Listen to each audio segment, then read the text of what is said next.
Christian Little, and this is my narrative speech, so here's my audience.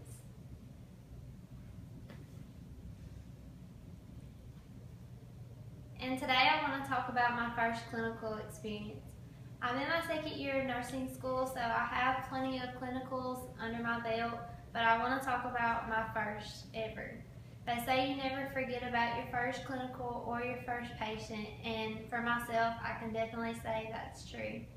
Due to HIPAA violations, I won't say where the hospital was or who my patient was, so I'll just give example names or nicknames. And I just want to take you throughout my day and then what I learned at the end of the day. So let's talk about the day before. The day before is just about as bad as the day of clinical. I got out of class at 12 o'clock and I had to go straight to the hospital. It's in a nursing home, so that's where my clinical was. And we all gathered there together and they gave us our patients and they sent us to the nurses station. Now in most hospitals, their patient information is on a computer. This nursing home was still in paper. So they handed me a binder about this thick, full of papers. And when they say you can't read a doctor's handwriting, that's definitely true. I couldn't read half of the stuff that was written on there, and I didn't know what information I needed to get. It was just scattered everywhere. But I did the best I could, and 4 hours later I finally decided to go home. When I got home, I spread out all my information, looked at it, and this is what I looked like.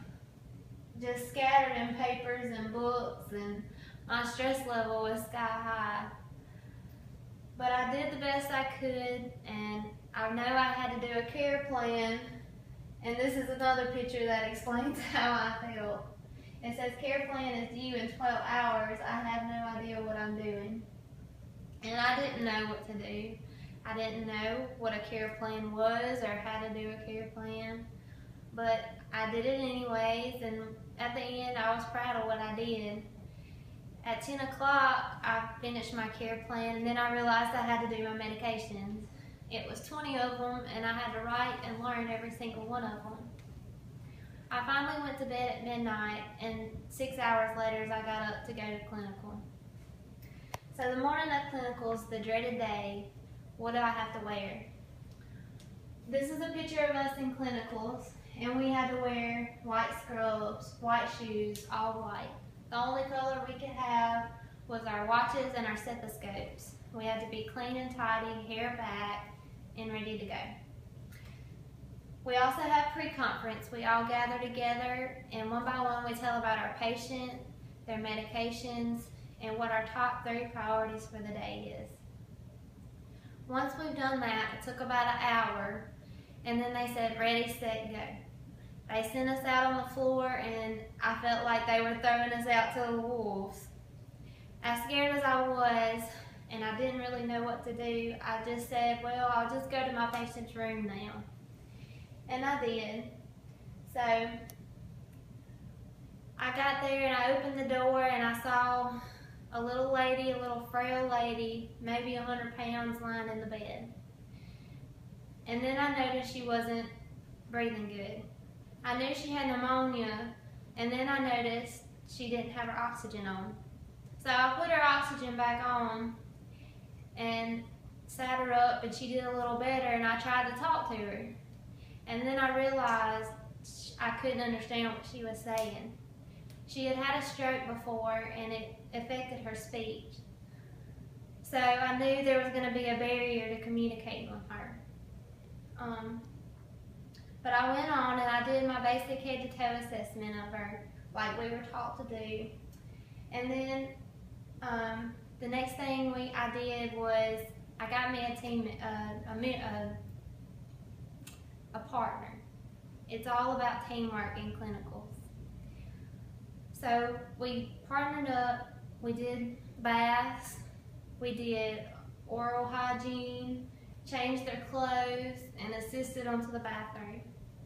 And as hard as this was, coming from somebody who's never changed a diaper in her life, I learned that day how to change a diaper on a 90-year-old woman. So that's one thing that I learned that day, but I learned how to do teamwork also. And I also learned how to communicate with my patient. Maybe not by words, but I learned to communicate with her in different ways. I brushed her hair, and when she pointed to things, I knew what she was talking about. And when I knew she liked something, she smiled.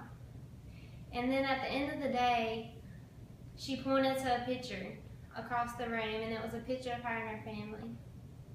So that day, I realized when I looked at my patient, I didn't see her as a patient, I saw her as a person. And that's the last thing that I learned for the day. It's really important for nurses to see their patient as a person. We get so caught up in our schedules and our routine that we forget to actually take time to communicate with them and really see what their needs are. It made me really realize that I love nursing and I love to take care of a person, not just a patient. That's my speech. I hope you enjoyed it. I do have one picture just as a funny. It says 5'2", 100 pounds will hit you harder than a grown man on steroids. If I could explain my patient any better than that, I don't think I could. She was little bitty, but she sure was strong, and I don't think I'll ever forget her. Thank you.